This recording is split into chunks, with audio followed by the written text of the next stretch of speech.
Saudari-saudara pencinta insan yang terkasih, selamat pagi. Selamat berjumpa lagi di hari ini, Rabu 28 Desember 2022. Kita akan mendengarkan permenungan yang masih dibawakan oleh Pater Bosco Amiruddin CMF. Dasar permenungan kita diambil dari Injil Matius bab 2 ayat 13 sampai 18. Mari kita dengarkan bersama.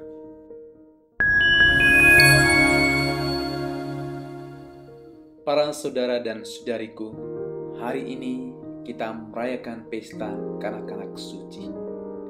Dan bacaan suci yang menjadi inspirasi kita pada hari ini adalah Injil Matius bab 2 ayat 13 sampai dengan 18. Para saudara dan saudariku, bacaan Injil tadi berkisah tentang perlindungan Tuhan kepada keluarga kudus dan kekejaman Herodes terhadap anak-anak di Israel. Ada 3 pesan yang mau disampaikan lewat bacaan ini. Pertama adalah bahwa Tuhan selalu memiliki cara untuk melindungi anak-anaknya, meskipun di luar nalar sekalipun, karena bagi Tuhan tidak ada yang mustahil. Dalam bacaan tadi, Dia menggunakan mimpi untuk melindungi keluarga kudus. Lewat mimpi, Dia menyuruh Yusuf untuk pergi mengungsi agar menghindari rencana jahat Herodes. Pesan yang kedua adalah kita perlu berpasrah pada Tuhan. Contohnya adalah Yusuf. Dia benar-benar mengandalkan Tuhan dan berpasrah padanya.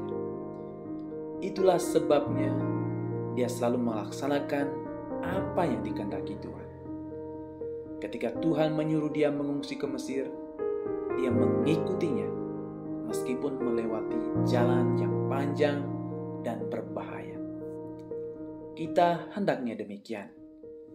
Kita perlu seperti Yusuf, benar-benar mengandalkan Tuhan dan berpasrah secara total padanya.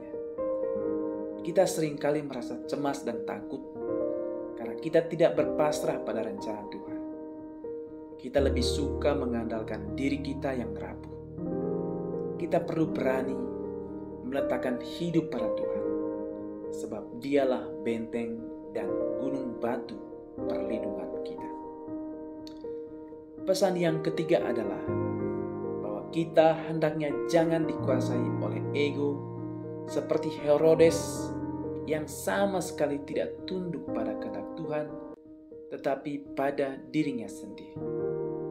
Karena itu hatinya tidak pernah terarah pada Tuhan, tetapi pada egonya sendiri.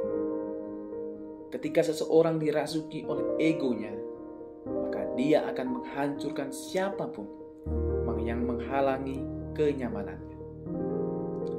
Itulah sebabnya Herodes tidak canggung-canggung membunuh anak-anak yang tidak berdosa karena dia dianggap berpotensi akan mengakhiri kekuasaannya.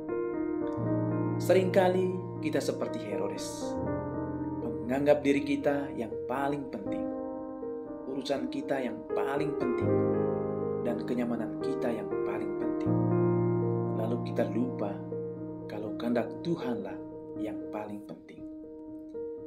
Para saudara dan saudariku, marilah kita meneladani Santo Yusuf yang selalu mengikuti kehendak Tuhan dan berpasrah padanya.